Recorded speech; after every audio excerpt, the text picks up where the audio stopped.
Hey Vineyard family, Carter, Braden, Isabella. If you remember in the Bible, there's a fantastic story of a gentleman who's 38 years old, and he's been crippled his whole life, and he's at the pool of Bethesda. That would be right here. We found ruins.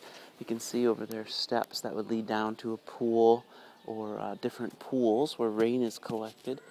And the idea was for the people of the time that if the water is stirred up, now this is actually a pagan idea.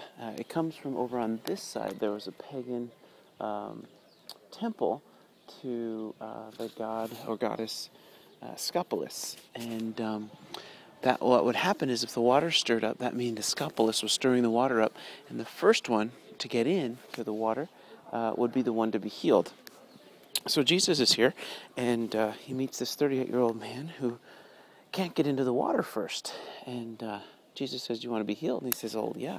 I've been trying to get into these pools, and but every time I try, someone gets ahead of me, so I'm never first."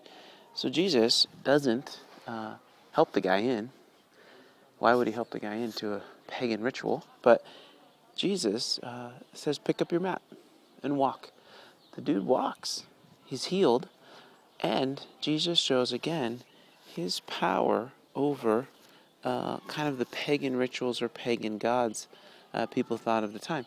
Now what's really cool too is immediately the man got up, and not far away over there is the Temple Mount, where the man went to the temple to praise God. Now 38 years, you see, he wouldn't have been allowed to go into the temple. The blind and the lame and the crippled were not considered clean, and so it's no surprise that after being healed in some place just like this, he would immediately head over to the temple for the first time in his life. How exciting. After being healed by Jesus, to praise God. And that's when the Pharisees got a hold of him and talked to him and say, "Oh man, Jesus is healing on the Sabbath." And then it goes on, and it's just a fascinating story. But this is the place, the pool of Bethesda. And we just praise God for his healing power in our life.